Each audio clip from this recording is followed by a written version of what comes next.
How you doing, and welcome to Neither Real Music. I'm Ed, and this is One Major Method Piano. We're coming to the end of our series on finger independence. With the last few videos, I'm going to be encouraging you to start looking at the piano from the perspective of letters over finger numbers alone. These two things coincide with each other and ultimately have to go together. Music, however, is a universal language. So whether you use numbers to help guide you or you use letters to help guide you, ultimately it's just a dot on a piece of paper that is telling you a spot on the piano or whatever instrument to play and for how long to play it. So I've created an exercise for this video that we're going to break into 4 pieces. Each piece has 2 parts. A part that will be for your right hand and then a part that will be for your left hand. Before we get started, please remember to ring the bell so you know when your next lesson is coming up. If you followed along with the previous lessons, this should be no problem for you. As we would get started in any song, the first thing that you would like to do is locate your finger positioning. So what we're going to do is start with our right hand with my thumb on middle C, and we're going to start with my left hand with my pinky on the C below middle C. We're going to be working with a metronome tick of 60, so if you practice along, you'll be working at the same speed I am, but if you want to practice by yourself, set your metronome to 60. We're also only going to be counting to 2 in each measure. So this way, it's a little bit easier to go through in the future. So let's take a look at our first part. In our first section, my right hand is going to start by going C, D, E, F, G, F, E. My last note is going to be held longer because it's a half note. So if we follow our fingering, it'll be very similar to some of the first exercises we learned. 1, 2, 3, 4, 5, 4, 3. Now when we look at our left hand, we're going to be starting with the note E, and then we're going to go down to C. E again, C. If we follow the numbers, it would be our 3rd finger to our 5th finger. 3rd finger, 5th finger. Now what we're going to do is put a little time to this and work on it a few times, so this way you could practice it and start to get it right on your own. 1, 2, 1, 2.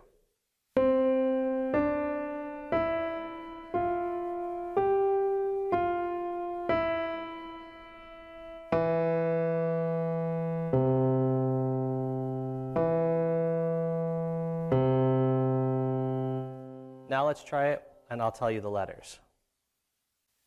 1, 2, 1, 2. C, D, E, F, G, F, E, E, C, E, C. Now we're going to try it with our numbers. 1, 2, 3, 4. 1, 2, 3, 4, 5, 4, 3, 2. 3, 5, 3, 5. We're going to look at that one more time, but I'm just going to play it. 1, 2, 1, 2.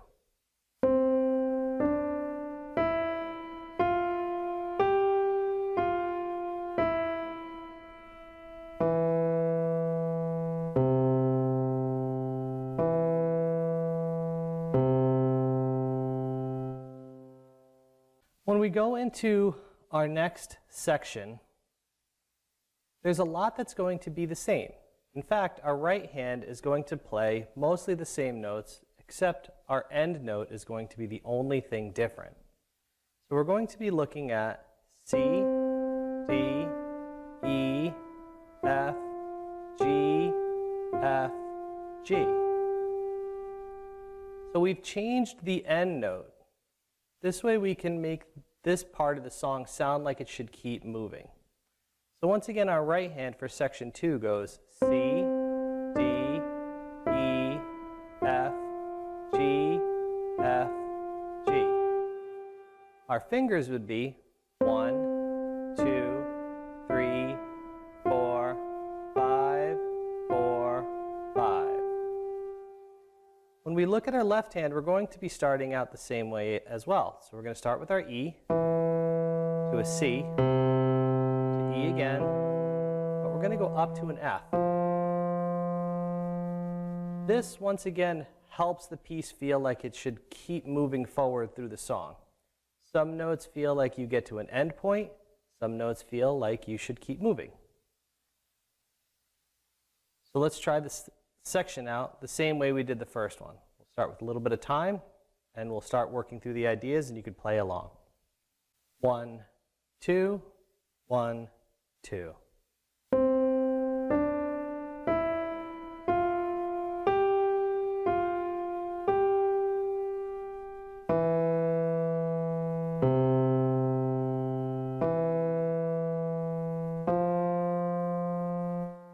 Now we're going to try it with our letters so you can hear what letters we have to play. 1, 2, 1, 2. C, D, E, F, G, F, G. E, C, E, F. Now we'll try it with numbers. 1, 2, 3, 4. 1, 2, 3, 4, 5, 4, 5. 3, 5, 3, 2. One more time, and I'll just play it. 1, 2, 1, 2.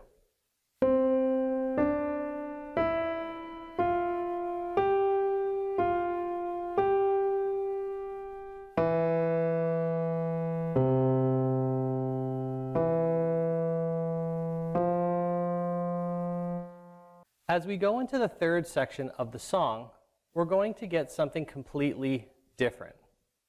So unlike the first two sections, which had something that was very recognizable between each part of it, our third section is completely unique. So we're going to be starting on the note F, then E, D, C, D, E. So if we do this with our finger numbers, we're going to have 4, 3, 2, 1, 2, 3. We're also going to have a small change in our left hand. We're going to be starting on the note C, then to F, D, G. So our finger numbers would make this 5, 2, then 4, to 1. Let's try working through this section. 1, 2, 1, 2.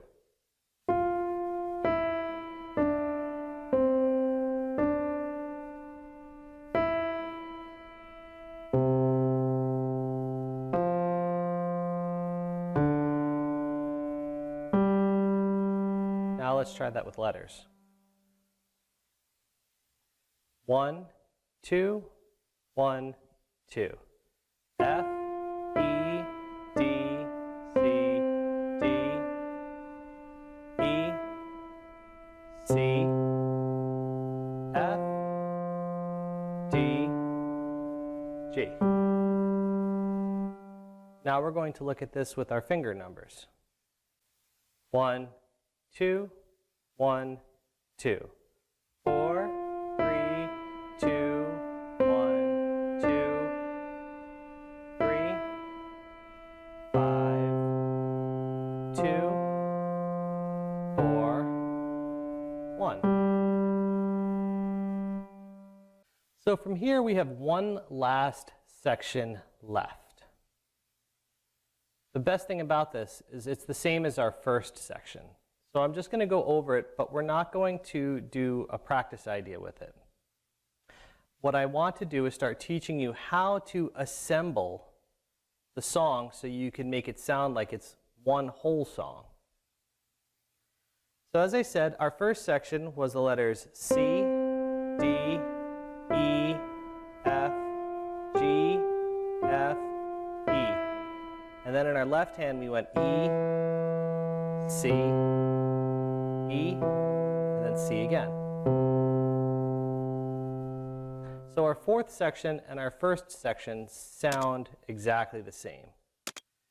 So what we're going to do is take each one of those sections that I just taught you and give them letter names. So our first two parts are going to be our A section. Our second two parts are going to be what's called A2, because most of it is exactly the same except for the last note. So it lets a player know that you already know most of this. Look out for what's a little bit different. Our third section is going to be called our B section, and our fourth section is our A section again, which gives us what's called a song form. A, B, A.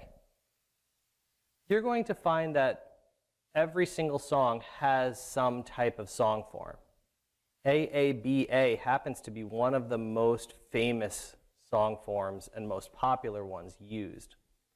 If you compare it to something like Yesterday by the Beatles, you'll get a slightly different song form, but something very close. It's a more popular song, it's more intricate, so therefore there's small changes and there's more of them. Most children's songs are AABA, so if you can figure out one section of it, you usually have no difficulties figuring out the rest. How to put an entire song together? My method involves starting from the beginning and getting to the first phrase and then mastering that first phrase before you travel on to the next phrase. It's like walking a trail. Every time you start at the beginning of the trail and walk over the whole trail again, that trail gets a little bit more ingrained into the ground. It works its way into your head. And this way you add a little bit more at the end of the trail, pushing just a little bit further forward. So in this song, you want to practice your A section first. Then you want to practice A and A2 put together. Then you want to practice A, A2, and B. And then A, A2, B, and A again. So I'm going to give you examples of each one of these ideas with time, and the song is just going to get a little bit longer every time we play it. So we'll start with our A, and then we'll add A and A2, then we'll do A, A2, and B, and then A, A2, B, and A again. This way you can practice the song in its entirety. So first, let's take a look at our A section. I'll count you in, and you could follow along.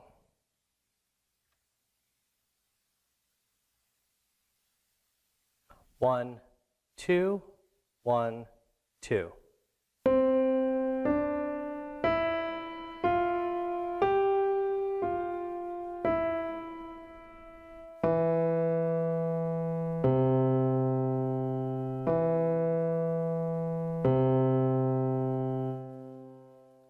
Now we're going to do our A section with our A2 section. 1, 2, 1, 2.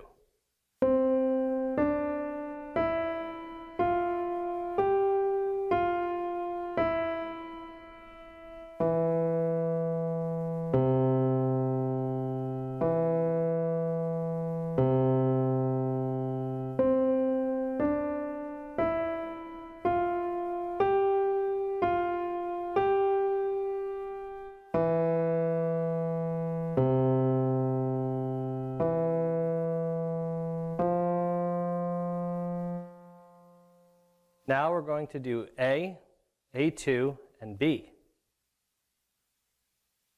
1, 2, 1, 2.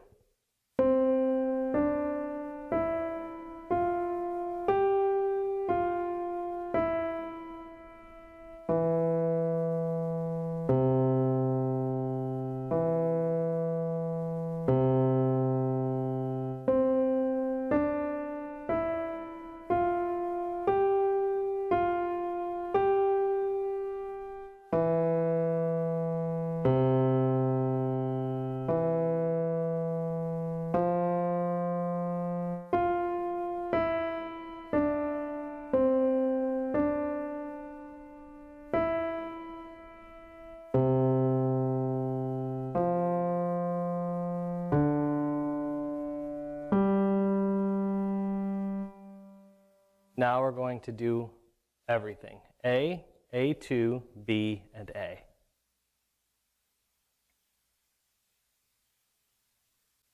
One, two, 1, 2.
From here, what I'm going to do is give you an opportunity to play the song in its entirety.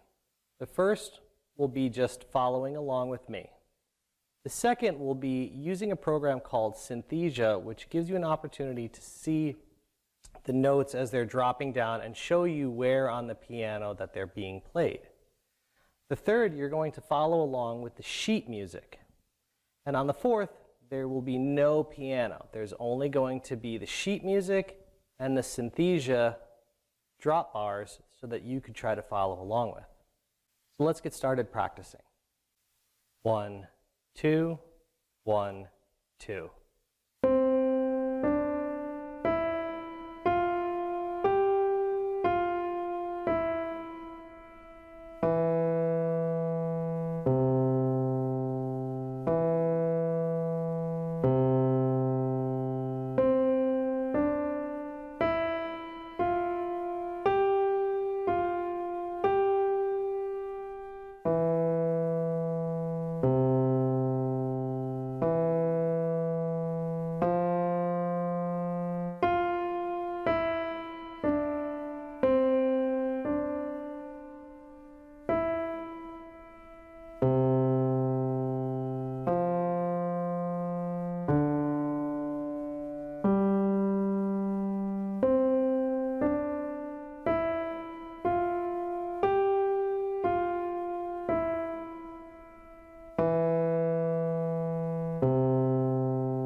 One, two, 1, 2.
2, 1, 2.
One, 2, 1, 2.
For those of you who are interested in having a copy of the sheet music or having a MIDI file to put into your own Synthesia program, you could join my Patreon and download both of those there. If you have any questions on what I showed you today, please leave a comment below. Compliments are nice, but compliments let me know that you're working on this stuff. If you enjoy lessons like this, please consider subscribing and ringing the bell so that you know when your next lesson happens. For those of you who want more, join my Patreon. I am slowly building up my offerings there, and $1 a month to $5 a month can get you a lot of extra information that you wouldn't normally get. Good luck and good practice.